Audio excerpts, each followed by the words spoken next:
How you doing, everybody? Car lovers, Mustang lovers, Jim Morrison lovers. This is Jim Morrison Jr. Jim Morrison Over the Doors is my father. And I just wanted to clear the air about what happened to his Mustang Shelby GT-500, because I know what happened to it. And I've been seeing, this witch hunt that everybody's on about my father's car. And it's quite simple what happened to it. And I wasn't surprised when I heard what happened to it.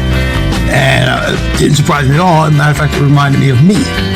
So at any rate, I had no idea. I'm from Philadelphia, but I've been out to California and LA a few times because I was, doing some things with the doors and whatnot, research and whatever, things I had to do through the years. But at any rate, so I stayed at that motel he lived in on Los Angeles, Santa Monica Boulevard plenty of times. It was a good dive. It was like going to a dive bar. It was a good dive motel. I had no idea my father stayed there. I had no idea they had a room dedicated to him that he stayed in. I had no idea. So I stayed there several times. And then the one time I was checking in about 2:30 in the morning, and I noticed that there was two pictures of my father in the office of the motel, and I asked the lady about it. And I said, "Well, that's my father." She said, "Really? That's your dad?" And whatever. So we got to talking, and we became friends, and I used to just drop in on her. She told me plenty of stories about my father, through the years. But at any rate, so she said that he'd come home one night around 3 in the morning or whatever. She's seen him. She didn't hear his car, but she seen my father, and asked him, "Where's your car, Jim?" He said, I wrapped it around a telephone pole at Sunset Boulevard, and I just, I'm going to go get it in the morning or whatever, and let the tow trucks get it, and I'll go drive the entire yard. He didn't want to get in trouble for, being drinking and all, or whatever. So he left the car there. He wrapped it around the pole and left it there. He got out and left it. I'd done that a few times. I would wreck cars and left them.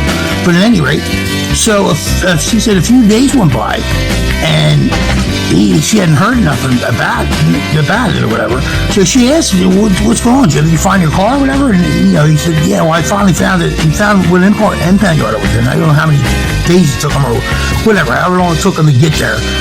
So he got there, and he wanted like $800 or something like that to get it out, and whatever it was. It's a lot of money, especially back then. Whatever it was. So my dad was like, it was a gift, and they only cost $3 grand or $4 grand, whatever. I'm not paying that. It's got to be fixed and everything. It was wrapped around a pole. And if anybody knows anything about old cars with the heavy duty steel, not the stuff they're making cars out of nowadays. When you wrap it around a pole or a tree, I wrapped a couple around trees. They wrap around a tree, and that's the shape they take. So, by the time he had the car fixed, and he would have spent whatever. And my dad, he wasn't one to spend money if he didn't have to. So he took the $60 for the Toyota or whatever it was, and gave him the car. And the thing is, you gotta understand, impound yards, even today, they don't care who you are. Okay, they want that car. And my father wasn't as famous then as he is now. 54 years after his death, but he's more famous now than he was then. So the thing is, he took that. I didn't care whose car it was. He took the car, he crushed it, and he destroyed the title. And that's what happened. And he probably did it, the same day or the next day. But, they don't mess around. They get rid of that shit. And that's what happened. So there's no record of it because it was never a big deal for anybody. And the thing is, you're not going to find record of it because the titles get destroyed in those situations. And the cars get crushed. So that's what happened to the car. I hate to disappoint anybody, but that's the truth, and that's what happened. So, it came from a good source. Trust me. But at any rate, just a little bit about myself. I go by The Doors Jr. or Jim Morrison Jr. and or Bullet Head is another one of my synonymous names. And anyway, I do music and poetry. Well, you look me up online. I've been, not the estate of my father, Jeff Jample, the manager, and everything, has not recognized me publicly yet. I mean, it's public information who I am, whatever, but I'm being held back because they're not publicly recognizing me because they're afraid that the estate could be in jeopardy if I was proven to be the heir, which I am.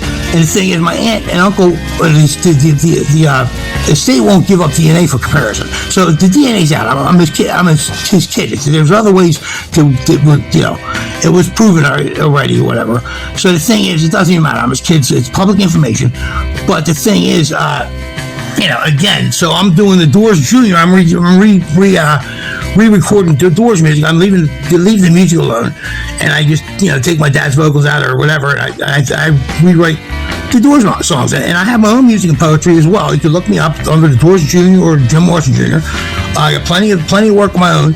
I'm an established poet and an established songwriter and recording artist. But the thing is, I'm not getting the recognition I deserve because of the fact that I'm haunted with the fact that I am Jim Morrison's kid.